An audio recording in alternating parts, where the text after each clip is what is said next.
Okay, so the first question I have here um, talks about handling a reluctant reader.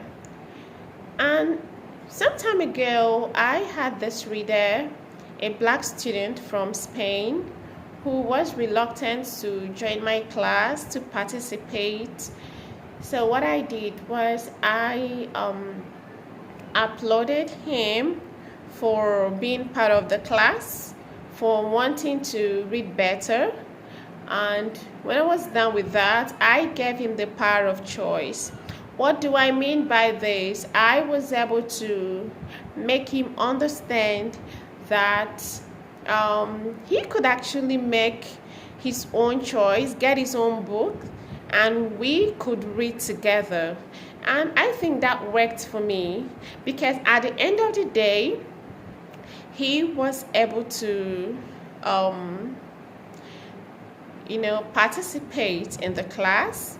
Yes, and our class then became lively, interactive, and I really enjoyed it. And he also enjoyed himself as well. So one of the things I do is whenever I get such reluctant students, readers, clients, I try to admire their courage to come out and learn about reading and things like that. I use this for other forms of teaching as well, and over the years it has worked for me. So yes, that was my own experience, okay, on handling reluctant readers. Thank you. Okay, so the second question we have here is about using digital tools and troubleshooting. All right. For me personally, it has always been audiobooks. I don't think I've not used any other method. Yes, please, audiobooks, because the thrill of having, of hearing what you ought to be reading, it makes you more inclined to participate in whatever it is you're reading. So yes, please, I have used audiobooks over the years, and I will tell you for it has been a very good a good method. Okay, so till tomorrow, except there is an exception, I would love to still use audiobooks. Okay, yes, I know there are other tools to be used, okay, but I would prefer it. Okay, the second question, that's the part B, said how would you handle a tech issue during a session while keeping the students engaged? All right, it depends on the tech issue, but the thing is, if we are having a class and there is a tech issue and the students can still hear me speak, that means if they can hear me, I will still be able to speak and address them, to make them understand that everything is fine, it's under control, until I'm able to put everything under control. So I would love to have this I would love to have this under control. That's the thing, by speaking with them, even if we cannot see.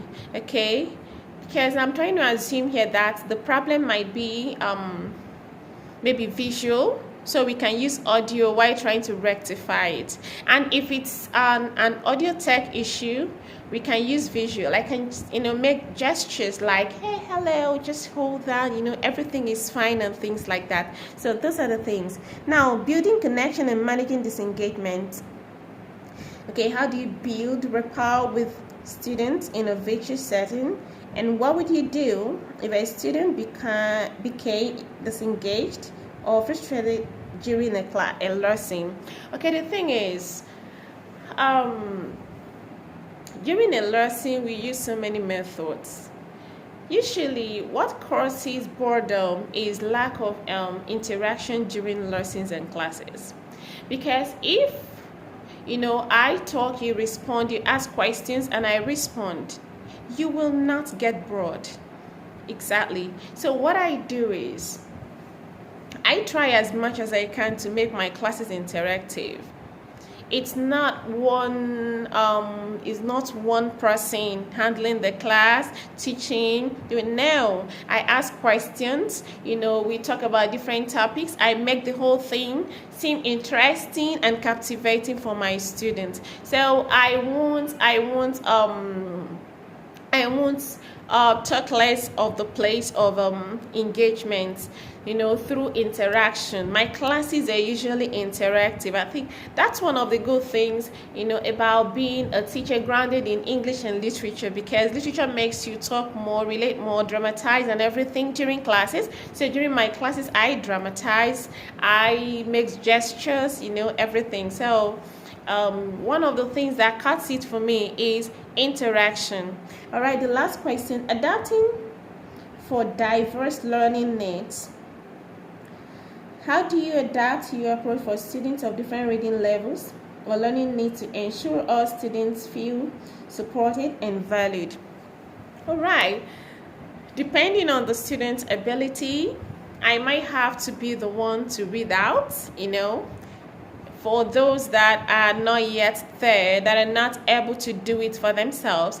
And for those that are, better than others, you give them that room. Then I also try to read along with those people. Okay, I try to make them do things like, for instance, I might engage them via, okay, I read, you read together, or we sing it like song. We can do sing-song kind of classes and things like that. So those are the ways, I can make so everyone will feel, not left out during our classes.